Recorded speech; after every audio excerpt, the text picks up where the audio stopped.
Hola, buenas noches, ¿cómo están? Queremos darle la más cordial bienvenida a nuestra serie Descubriendo al Mesías de las Profecías. Gracias por estar allí presentes con el ánimo de estudiar la palabra de Dios. Como siempre, los estudios son fascinantes cuando comprendemos la relación que hay entre la profecía que Dios dio en los profetas del Antiguo Testamento y su pleno cumplimiento en los hechos poderosos, en los dichos, en las enseñanzas de Jesús el Nazareno. En esta ocasión vamos a mirar un estudio que será sumamente interesante. ¿Cuáles los orígenes del Mesías?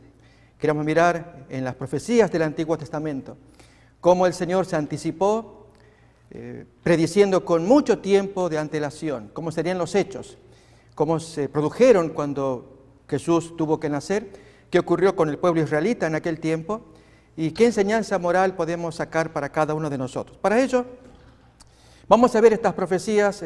Primeramente repasemos la que es general, la principal de todas, la de Isaías capítulo 61, versículo 1 en adelante. Miraremos algunos detalles, también aparece Isaías capítulo 42, otros detalles, pero la que nos interesa más es Miqueas en el capítulo 5. Así que vamos a ver estas tres profecías primeramente. Miramos ahí: el Espíritu de Jehová el Señor está sobre mí porque me ungió. Jehová me ha enviado a predicar buenas nuevas a los abatidos, a vendar a los quebrantados de corazón, a publicar libertad a los cautivos y a los presos apertura de la cárcel, a proclamar el año de la buena voluntad de Jehová y el día de venganza del Dios nuestro, a consolar a todos los enlutados y a ordenar que a los afligidos de Sión se les dé gloria en lugar de ceniza, óleo o aceite de gozo en lugar de luto, manto de alegría en lugar del espíritu angustiado, y serán llamados árboles de justicia, plantío de Jehová para gloria suya. Si advertimos siempre en estos versículos, es, como dijimos, el gran regalo de Dios, primeramente para Israel, para que ellos pudieran recibir al Mesías y de allí proclamarlo al mundo entero. Como miramos ahora en la profecía del capítulo 42 también del libro de Isaías, desde los primeros versículos. He aquí mi siervo, refiriéndose al Mesías, yo lo sostendré, mi escogido, en quien mi alma tiene contentamiento. Recordemos que así fue como también se expresó el Señor con respecto a Jesús, tanto en su bautismo, Mateo capítulo 3, como en el monte de la transfiguración, Mateo capítulo 17. Mi escogido en el cual mi alma tiene contentamiento. Y si nos acordamos, una expresión adicional allí en el Evangelio es a él oído, o sea, escúchenle. Y para Dios era muy importante que se prestara atención a las enseñanzas de este maestro a quien Dios enviaba a la tierra y en el cual Dios ponía su mayor contentamiento. Pero sigue todavía la profecía, Isaías capítulo 42. Fijémonos acá el detalle. Él no gritará, no alzará su voz, ni la hará oír en las calles. Es decir, tendrá un desempeño modesto, humilde, como fue la historia general del Cristo. Y como miraremos en esta ocasión, sus orígenes, su nacimiento, los entretelones que lo rodearon, siempre fue del tono más humilde, como dice el texto allí, que no haría vocear su voz, gritar, sino no llamaría la atención por ello, sino por las muy profundas enseñanzas y especialmente la obra de bondad que haría por el Espíritu Santo para beneficio de la gente que lo rodeaba. Un hombre muy querido por mucha gente por las curaciones recibidas, pero hoy especialmente por sus profundas enseñanzas y la esperanza que muchos, y especialmente aquellos que están en posición desventajosa, como problemas de salud u otros asuntos, pueden depositar en este hombre que la profecía dice que vino y aún vive y vendrá por segunda vez. Avanzamos ahora a Miqueas capítulo 5. Estamos apenas repasando profecías. Desde el versículo 1 miraremos la que quizás más nos va a conmover. Fijémonos cómo se expresa el Señor de una ciudad: rodéate ahora de muros, hija de guerreros, nos han sitiado, con vara herirán en la mejilla al juez de Israel. Y aquí: pero tú, Belén Efrata, pequeña para estar entre las familias de Judá, de ti me saldrá el que será Señor en Israel, y sus salidas son desde el principio, desde los días de la eternidad. Detengámonos con la imagen que estamos leyendo. Es asombroso imaginar la aparición del Cristo del Señor en Israel en las condiciones que aquí se describen. Primeramente da el nombre de la ciudad, Belén, también fue la ciudad de David, allí nació David, pequeña para estar entre las familias de Judá, y sin embargo sería famosa, muy grande, porque allí aparecería el Señor de Israel, pero miremos también sus orígenes. Sus salidas son desde el principio, desde los días de la eternidad. Nos está diciendo acá que el Cristo tendría un origen eterno, o dicho de otra manera, no tendría origen. Al decir sus salidas o sus orígenes son desde la eternidad. Así es como se expresa también Isaías capítulo 9. Estamos describiendo entonces con profecías las características del Mesías y el cumplimiento en el Nazareno. Capítulo 9, miramos versículos 6 y 7, la descripción que se da allí de ese ser que nacería aquí en Belén de Judá, en Israel. Dice acá, porque un niño nos es nacido, hijo nos es dado, y el principado irá sobre su hombro, y se llamará, y aquí entonces lo que nos va a importar, su nombre, admirable consejero, Dios fuerte, Padre eterno, príncipe de paz.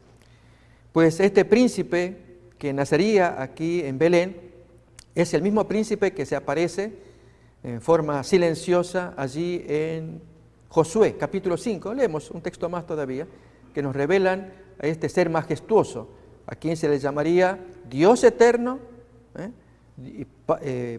Padre fuerte, Dios eterno y príncipe de paz. Leamos el siguiente texto, en Josué, también extraño. Leemos el versículo anterior, 13, que dice, estando Josué cerca de Jericó, alzó sus ojos y vio un varón que estaba delante de él, el cual tenía una espada desenvainada en su mano. Diríamos un guerrero, un soldado. Y Josué, yendo hacia él, le pregunta, ¿eres de los nuestros o de nuestros enemigos, que eran los de Jericó, ciudad a la cual Josué tenía que asaltar, tenía que tomar y destruir? Responde entonces el extraño personaje delante de Josué, no, más como príncipe, acordémonos, príncipe de paz. Sin embargo, viene como príncipe guerrero, ya vamos a ver por qué. Como príncipe del ejército de Jehová he venido ahora. Entonces Josué, postrándose sobre su rostro en tierra, muy creyente en lo que está escuchando, postrándose en tierra, le adora y le pregunta, ¿y qué dice mi Señor a su siervo? Y las asombrosas palabras que leemos ahora. Y el príncipe del ejército de Jehová respondió a Josué, quita el calzado de tus pies, porque el lugar donde estás es santo.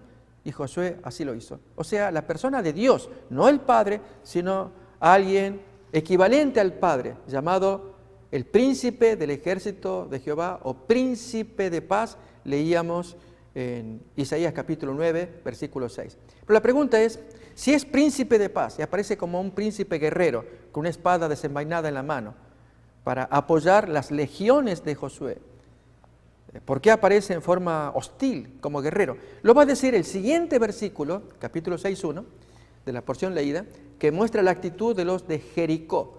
No estaban dispuestos a recibir a visitantes, y nada menos que el Hijo de Dios estaba allí visitando a Josué, pero esta gente no querían saber nada. Leemos. Ahora Jericó estaba cerrada, bien trabada, a causa de los hijos de Israel. Nadie entraba ni salía.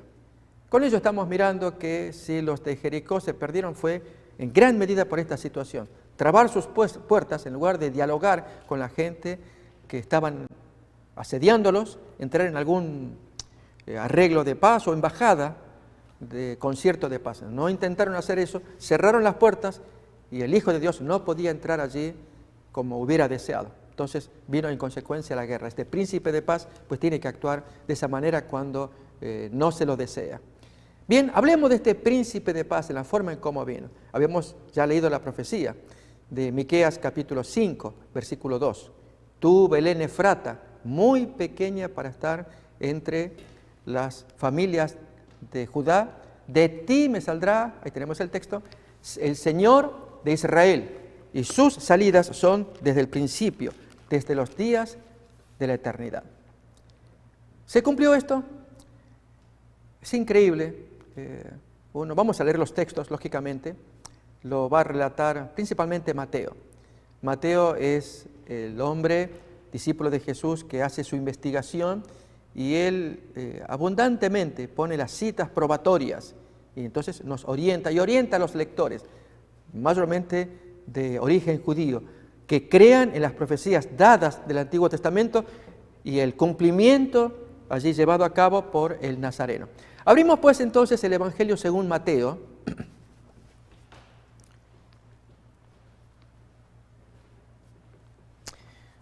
capítulo 1 de Mateo.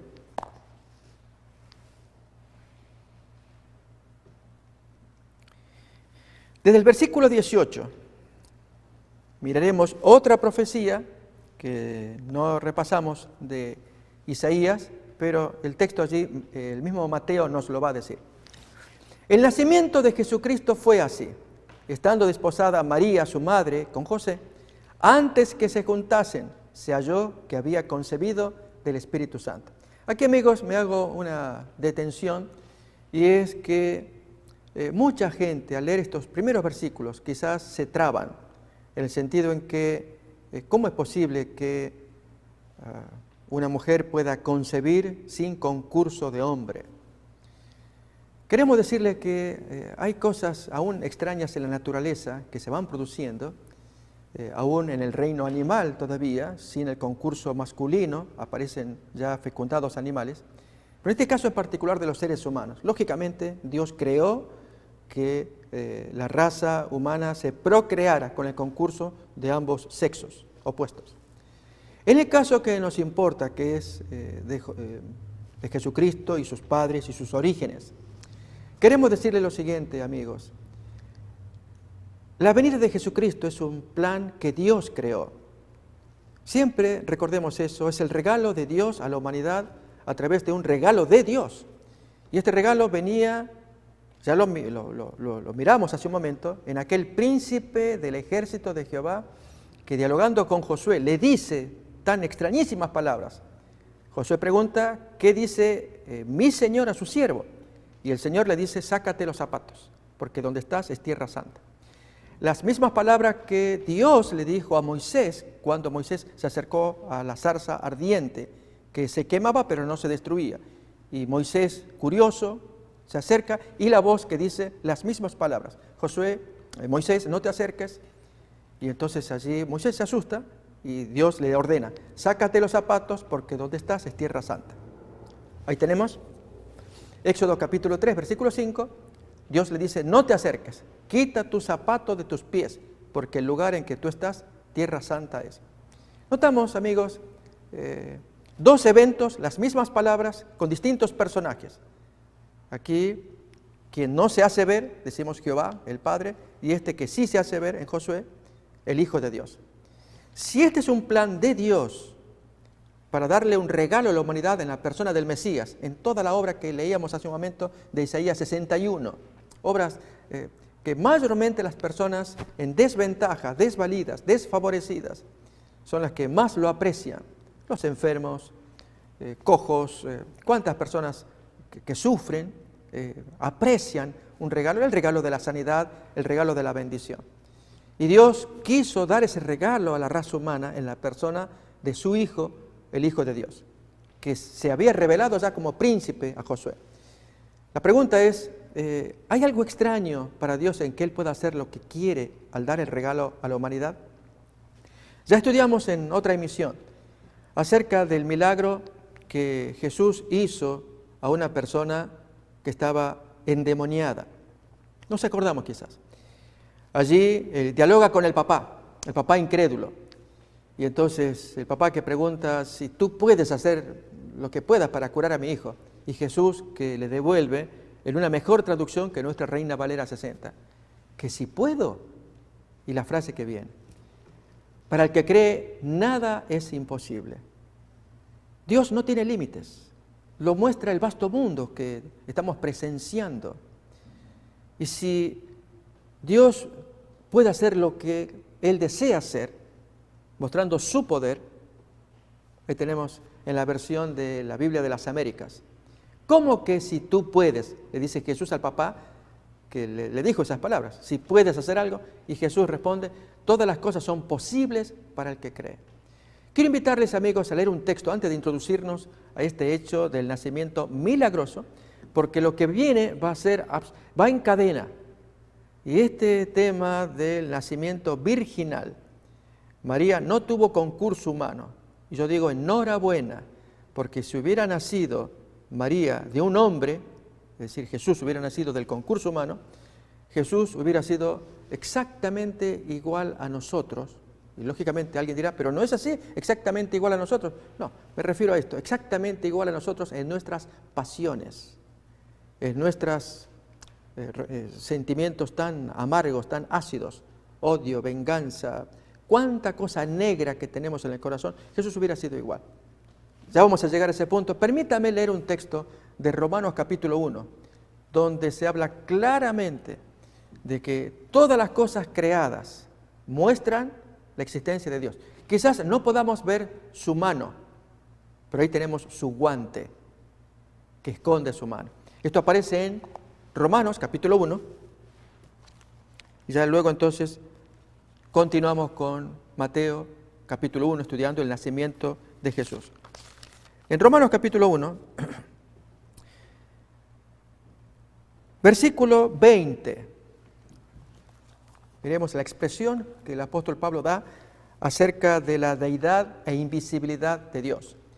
Porque las cosas invisibles de Él, su eterno poder y deidad, se hacen claramente visibles desde la creación del mundo, siendo entendidas por medio de las cosas hechas, de modo que no hay excusa. Entonces, todo lo que la deidad y todo el poder que Dios tiene, a Él no lo podemos ver, dijimos, no podemos ver su mano, pero su guante sí, que es la creación, todas las cosas hechas.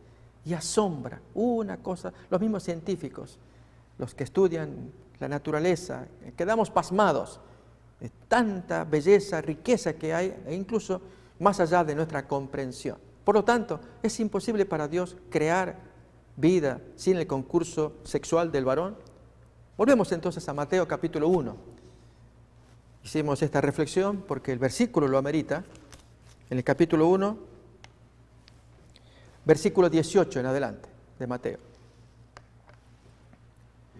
El nacimiento de Jesucristo fue así: estando desposada María, su madre, con José, antes que se juntasen, se halló que había concebido del Espíritu Santo. José, su marido, como era justo, no quería infamarla, quiso dejarla secretamente. Dios había escogido un buen hombre, y en este caso José no aceptaba la situación, prefería abandonarla que difamarla, que estaba en condiciones de hacerlo.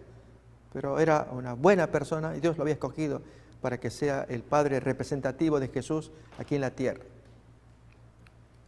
Y pensando él en esto, he aquí un ángel del Señor le apareció en sueños y le dijo: José, hijo de David, no temas recibir a María tu mujer, porque lo que en ella es engendrado del Espíritu Santo es. Podríamos decir, es hijo del Espíritu Santo, no de concurso humano.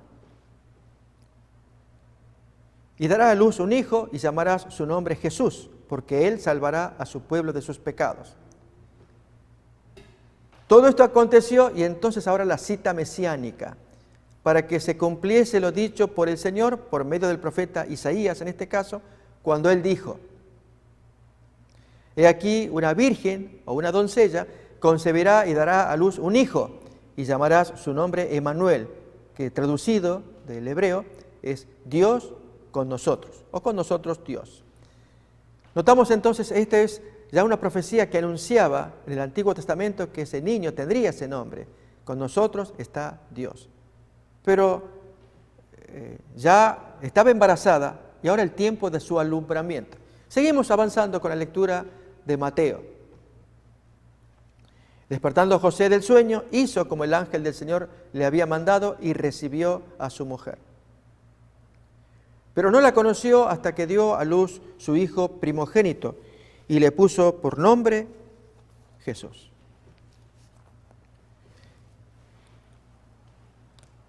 Fíjense, lo que vamos a mirar ahora es el contexto y queremos sacar lecciones. Se va a citar el texto de Miqueas que hemos leído, pero los entretelones con los magos y situaciones que van a ser muy interesantes. Leamos. Comienza así el capítulo 2 del Evangelio según Mateo. Cuando Jesús nació en Belén de Judea en días del rey Herodes, vinieron del oriente a Jerusalén unos magos. Queremos, amigos, hacer un pequeño comentario y es dificultades que ha habido y que se han resuelto satisfactoriamente respecto del tiempo, el año probable que Jesús pudo haber nacido. Actualmente estamos en el año 2019 y esto se computa desde el año 1, algunos dicen año 0, año 1 en adelante, y a la vez supuestamente el año en que Jesús nació. Jesús no nació en el año 1, no digamos año 0, porque el texto bíblico nos dice que nació en tiempo de Herodes el Grande. De hecho, Herodes produjo la matanza de los niños de Belén. Y Herodes murió 4 años antes del año 1. Por lo tanto, Jesús tuvo que haber nacido en el año 5 antes de Cristo o un 6 antes de Cristo, si captamos. Nuevamente, Herodes el Grande murió, esto está probado históricamente, en el año 4 antes de Cristo. Por lo tanto, Jesús tuvo que haber nacido en el año 5 o 6 antes de Cristo. Y por lo tanto, nosotros hoy estaríamos extendidos unos 5 o 6 años más adelante del mismo nacimiento de Jesús. ¿Qué es lo que pasó? Antiguamente se computaban la cronología en base a los reyes de turno. En el rey fulano de tal, tantos años desde ese rey ocurrió tal evento. Aparecía un nuevo rey y así sucesivamente. El punto de partida eran los reyes, a partir de los cuales hacia adelante o hacia atrás se computaban los hechos. Hasta que Dionisio el Exiguo, un sacerdote de los años 500, él hizo un estudio para crear una cronología que pudiera ser estándar y tomó entonces el nacimiento de Cristo. Solamente que él computó mal. Famoso el caso de este señor, porque este hombre, al hacer la cronología, que es la que actualmente tenemos, él equivocadamente toma lo que sería el año 1, como supuestamente el nacimiento de Jesús, habiendo olvidado que Herodes ya había muerto antes. Él tendría que haber tomado por lo menos el punto de partida de Herodes o un año antes, como para que sea el punto de partida de la era cristiana. Ese error se descubrió hace un tiempo y entonces hoy sabemos que Jesús nació antes de la muerte de Herodes, producida en el año 4 antes de Cristo. Bien, vamos otra vez a la lectura de Mateo capítulo 2, versículo 1. Cuando Jesús pues nació en Belén de Judea en días del rey Herodes el Grande, vinieron del oriente a Jerusalén unos magos, diciendo: ¿dónde está el rey de los judíos que ha nacido? Porque su estrella hemos visto en el oriente y venimos a adorarle. Oyendo esto, el rey Herodes se turbó y aún toda Jerusalén. ¿Qué es esto de la estrella que ellos vieron? Aquí se torna todavía el relato más interesante. Estos magos venidos del oriente, magoi en el griego, no son las conocidas personas con hechicerías, supersticiones, esoterismo, pases mágicos, los magos llamados así. No, eran estudiosos de astronomía. Y estos venían del reino persa, que había conquistado el reino de Babilonia a su vez. Eran magos persas. En Babilonia y aún en Persia, la astronomía junto con la astrología se habían desarrollado muy grandemente. Recordemos, tenemos dos fenómenos paralelos pero no iguales. Mientras que la astronomía va a estudiar el fenómeno de los movimientos de los astros, su composición, distancia. La astrología, que lo realizaban otros científicos de los tiempos antiguos, ellos también consultaban los astros, pero con motivos de adivinaciones. Les voy a invitar a que miremos en un texto de Ezequiel 21:21, la práctica que tenían los babilonios del tiempo de Nabucodonosor. Estamos hablando del siglo VI. Cuando dice: el rey de Babilonia se ha detenido en una encrucijada, al principio de los dos caminos, para usar de adivinación. Ha sacudido las saetas, esto se llama velomancia.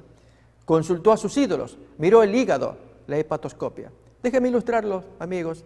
Esta era una práctica antigua en que el cliente al ir al adivino, ya había algunos establecidos, le hacía una consulta de algún evento futuro, un viaje o algún negocio, y entonces traía lo que se exigía en ese tiempo.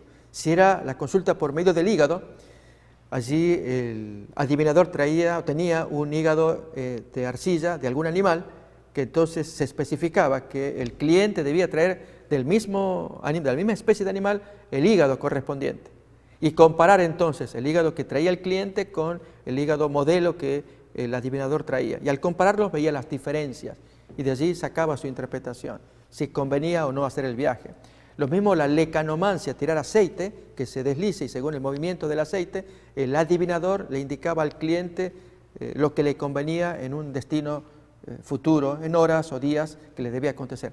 Lo mismo al tirar saetas o flechas, ahí el texto dice que se tiraban las flechas y entonces allí el adivinador deducía. Notamos una ciencia de pura adivinación como ocurre actualmente con el tema de los horóscopos. Amigos, sabemos que hay personas que son muy sensibles a estos fenómenos, lo que dicen los signos del zodíaco, que las personas de Géminis son proclives y los de Sagitario y los de Tauro, etcétera, al decir que las tales personas tienen ciertas tendencias diferentes de las otras, estas más confiables, estas otras más beligerantes, etcétera. Esto es adivinación. El ser humano es como es y cómo ha desarrollado sus características, incluso sus malas intenciones, etcétera. Pero no que los astros, las estrellas, determinen o influyan en nuestra conducta. Bien, este es un punto que tiene que ver con astrología. Decimos esto porque la palabra de Dios condena esta práctica. La astronomía es otra cosa. Allí en el estudio de los astros que los babilonios habían desarrollado juntamente o conjuntamente con la astrología. Tal es el famoso caso de Naburimanu. Este es un astrónomo babilonio del año 500. Cuando él hizo los cálculos del paso de la Tierra alrededor del Sol, lo que llamamos traslación, que nuestro cómputo dura 365 días, 6 horas, 50 y tantos minutos, segundos, etcétera, para dar una vuelta completa desde el mismo punto de partida alrededor del Sol, todo un año de 365 días y porción. Naburimanu hizo el cálculo por el año 500 antes de Cristo. ¿Cuál fue el margen de error? 26 minutos. Asombroso. Bien, esto muestra que la ciencia astronómica en Babilonia y consecuentemente luego en Persia estaba muy desarrollada. Y es el caso de los magos que visitan Jerusalén, porque leyendo los textos sagrados, ¿saben? Es muy bonito, reconfortante ver personas que provengan de otras culturas y toman en serio textos. Yo les animo, amigos, que ustedes y yo tomemos en serio los textos proféticos del Antiguo Testamento. Allí hay sabiduría, allí Dios quiere comunicarse y están las profecías y uno las lee con cuidado, con atención. ¿Y qué texto es lo que esta gente encontró? Vamos a ir a Números capítulo 24. Allí se nos cuenta la historia de Balaam. Balaam es un profeta que había servido al Señor tiempo A, pero en ese tiempo en que nos cuenta la historia, estaba siendo contratado maliciosamente por enemigos de los israelitas para que él, con sus malos augurios, les produjera daño. Dios se lo había negado a Balaam. Leamos en el capítulo 24 del libro de Números una profecía que hablaba de una estrella y que estos magos pudieron detectarla.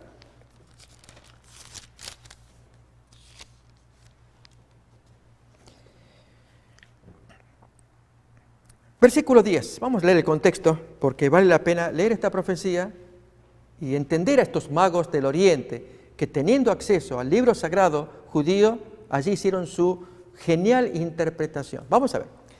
Entonces se encendió la ira de Balac, que era el rey que contrataba a Balaam, el profeta, y batiendo sus manos le dice, para maldecir a mis enemigos yo te he llamado. He aquí que los has bendecido ya 3 veces. ¿Hasta cuándo?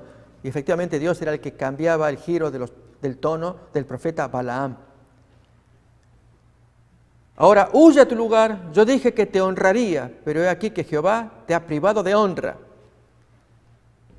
Y Balaam le respondió, ¿no lo declaré yo también a tus mensajeros que me enviaste diciendo?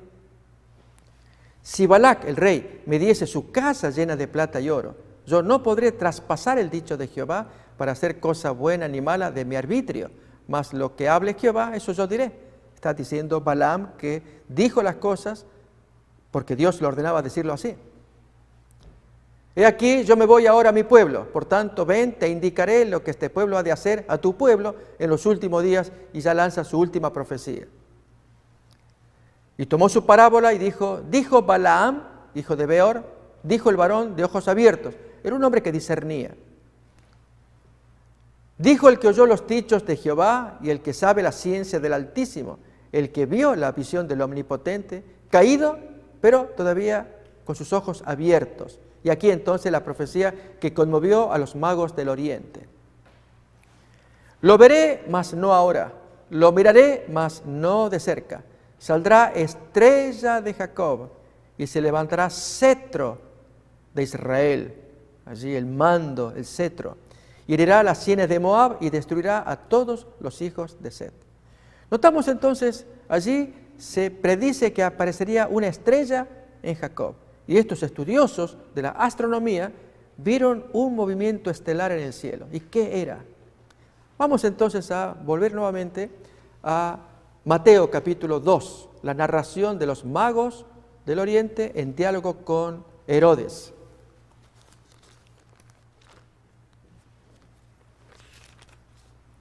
Oyendo esto el rey Herodes se turbó, y notemos esto, toda Jerusalén se conmueve por la aparición de estos magos de Oriente, diciendo que el nuevo rey había nacido, el Cristo. Por lo tanto, ya el pueblo estaba siendo anoticiado. Pero sigue más la historia. Y convocados todos los principales sacerdotes y los escribas del pueblo, les preguntó dónde había de nacer el Cristo. Y ellos dijeron, y ahí viene amigos, esta parte tan importante, estos eruditos de la Biblia de aquel tiempo sabían la profecía.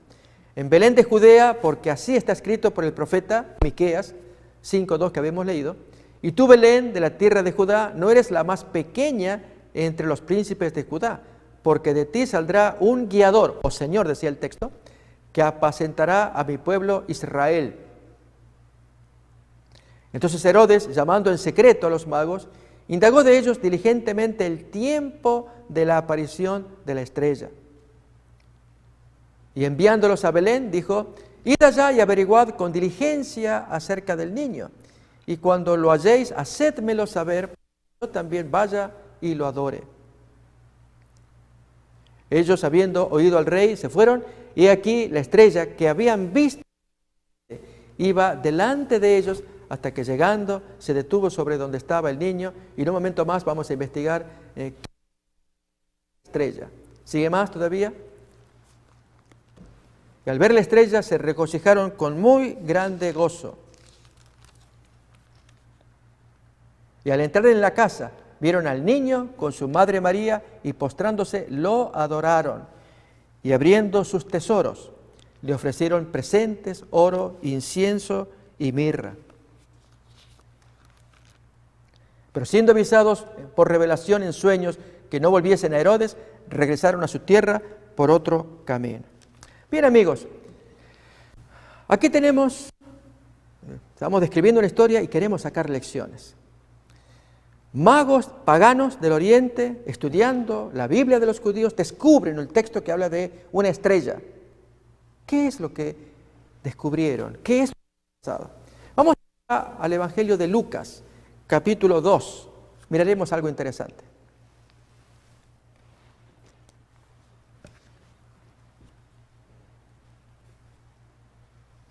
Desde el versículo 1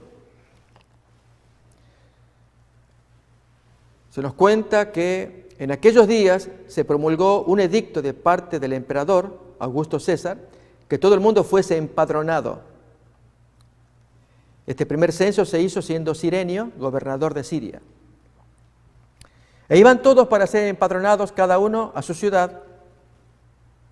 Y José subió de Galilea, de la ciudad de Nazaret, que estaba al norte, a Judea, a la ciudad de David, que se llama Belén, por cuanto era de la casa y familia de David. Notemos cómo se dan las circunstancias históricas. Amigos, estos son detalles sumamente interesantes.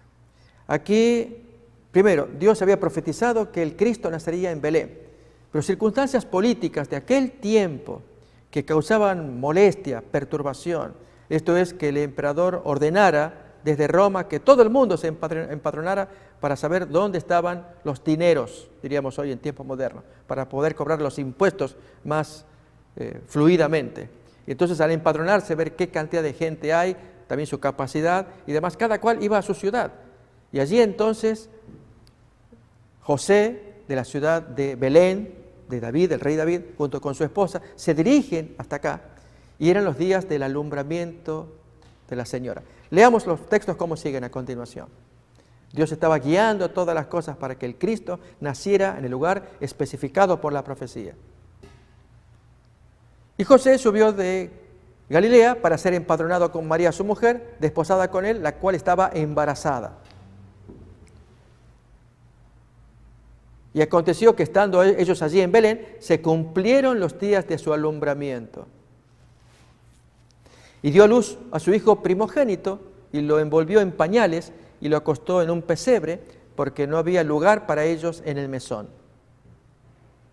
Había pastores en la misma región que velaban y guardaban las vigilias de la noche sobre su rebaño.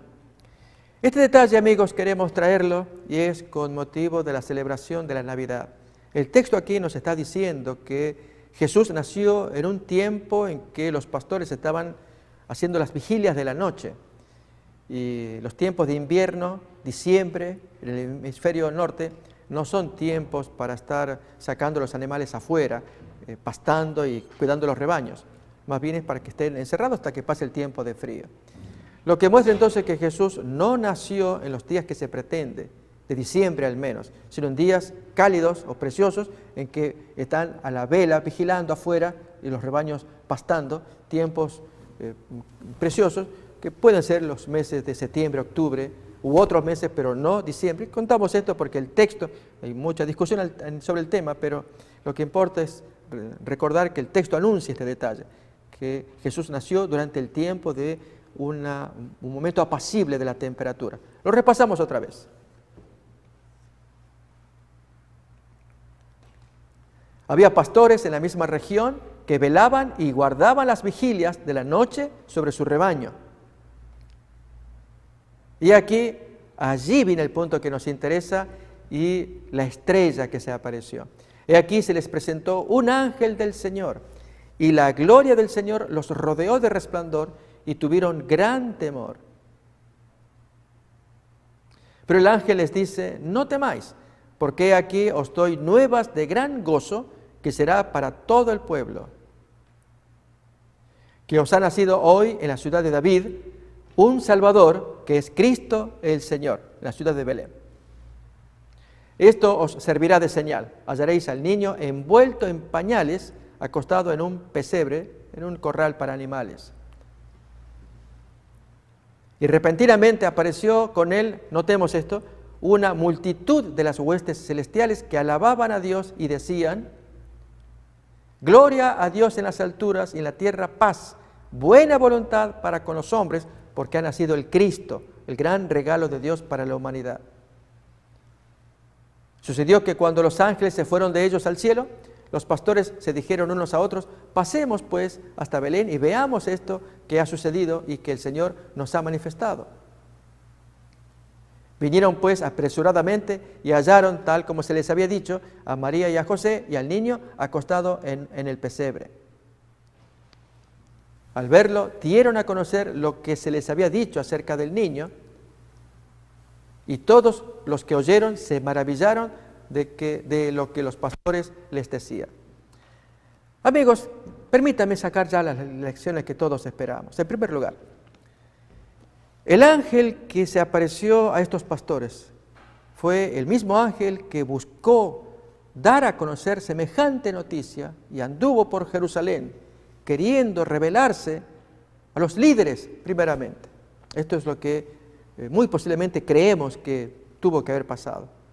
Pero aquí, como suele ocurrir cuando el líder o los líderes están ocupados en otros asuntos, distraídos, desentendidos, desconectados de los intereses espirituales, el ángel no se lo va a revelar. Entonces, ¿qué lección sacamos de que el ángel se lo dijo a humildes pastores? Déjenme ilustrarlos, amigos, déjenme contar. Hay una película, una movie, que ilustra este hecho, y el autor se llama El Cristo Viviente, la serie, es la primera película de 12, narra hechos basados en la Biblia, pero los diálogos se van creando. Y allí en los diálogos se observa la discusión de los pastores.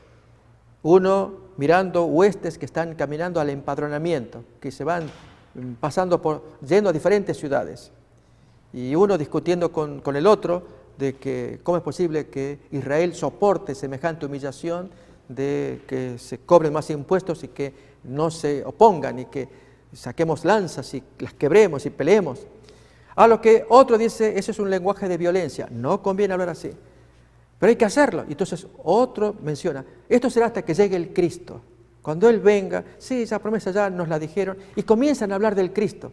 Mis amigos, eso es lo que atrae la presencia de Dios. En otras palabras, el argumento de esa película, simple movie, pero muestra algo, una realidad. Cuando uno dialoga, cuando habla, cuando se interesa, Dios es atraído. Allí es donde Él se revela.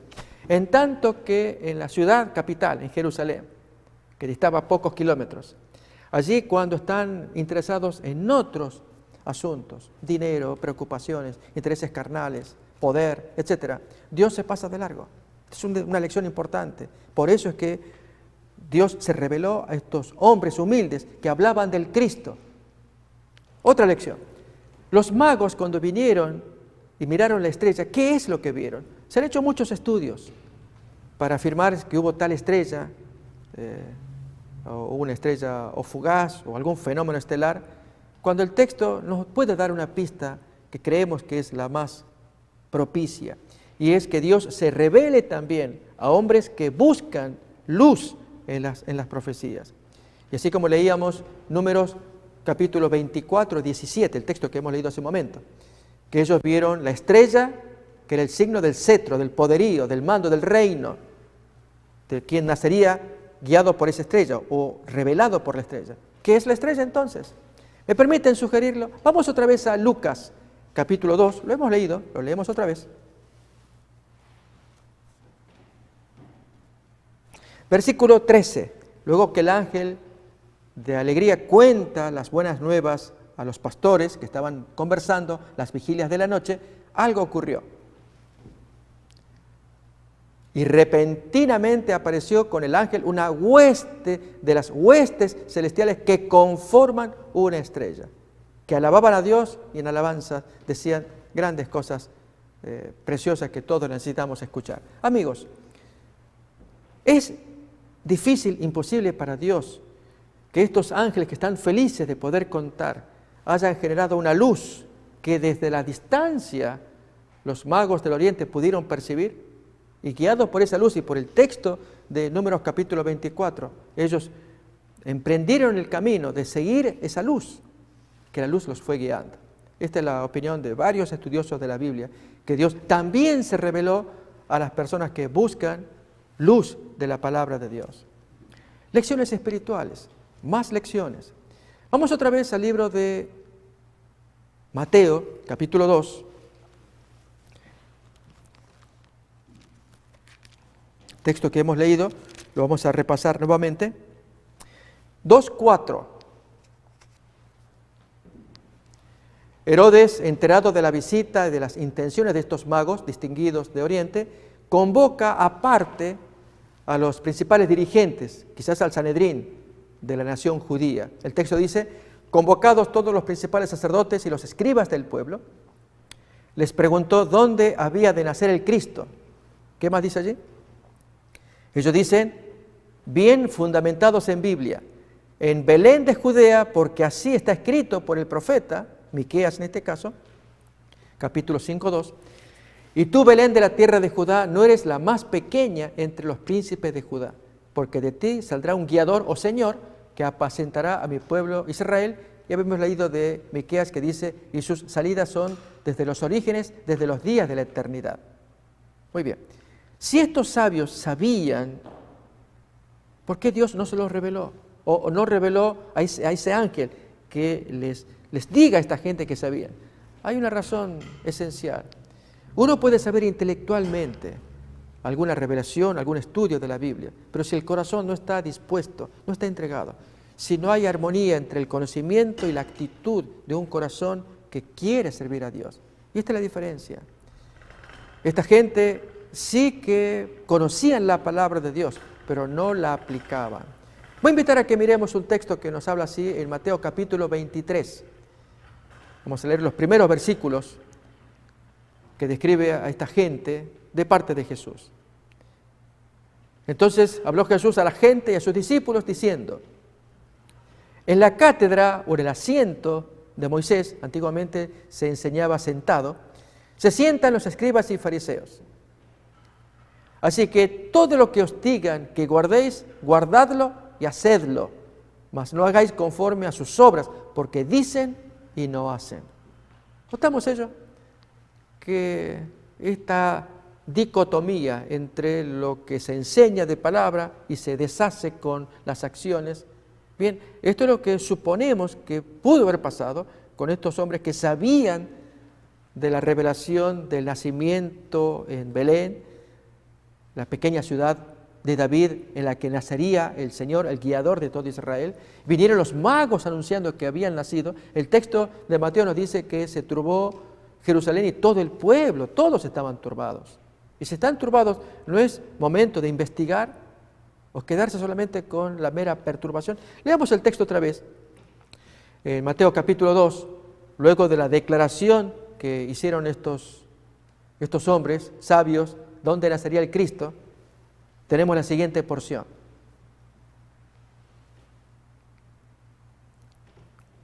Mateo capítulo 2.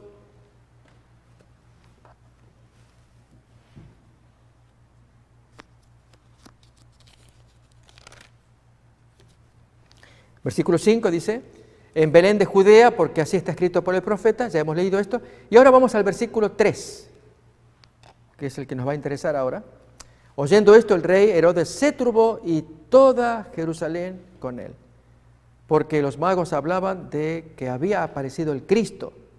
Y entonces allí era una gran noticia, y traída por extranjeros, creída por gente ignorante como los pastores allí pastoreando.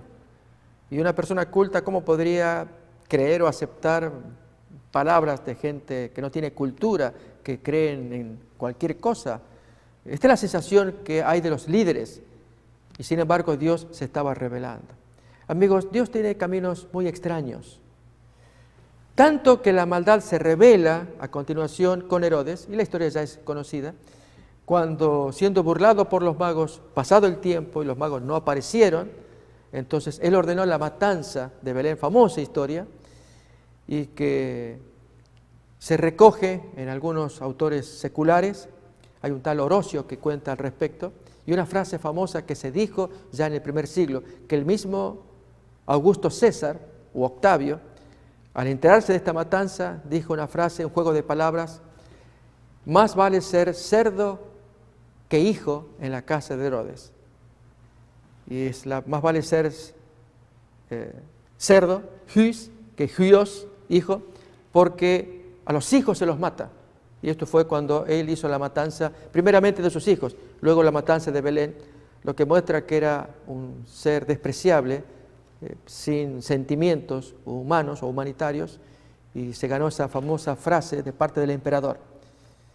Esto nos muestra entonces a pie cabal cómo eran los tiempos violentos, y sin embargo el Padre estaba dispuesto, Dios, a dejar que su Hijo naciera en semejante circunstancia, protegido por los ángeles, por cierto, pero también por medio de personas creyentes, humildes, como son María y José, que ellos eran guiados y se dejaban guiar por el Espíritu Santo. Estas lecciones morales, mis queridos amigos, solamente se revela a aquellos que abren su corazón. Habíamos dicho que Para Dios no hay nada imposible, lo dijimos al comienzo. Permítanme continuar. El nacimiento de Cristo es tan milagroso porque es un regalo de Dios de enviar a un hombre que viva como nosotros, que sea perfecto, lo fue, probado a todo trance, decimos también, sufrió las pruebas que tenemos nosotros, las tentaciones, las provocaciones. Acordémonos de una de ellas. Si por tentaciones cuando le taparon la cabeza y lo golpeaban, lo abofeteaban y le decían, Cristo, si eres el Cristo, di quién te abofeteó. Uno de los textos del Evangelio. Jesús lo sabía. Eso era provocarlo, era tentarlo, y sin embargo guardó silencio. O cuando estaba pendiendo en la cruz. Cristo, bájate para que así creamos. Jesús lo podía haber hecho. Pero ¿qué lograba con ello? Va a lograr la salvación. O aún cuando estaba en el desierto de la tentación, que obedeciera el consejo maligno de que convirtiera allí esas piedras en pan, ya que él tenía hambre. Jesús lo podía haber hecho, él tenía poder, nosotros no. Sus tentaciones pues están más allá de nuestro alcance. Jesús sufrió mucho más que nosotros.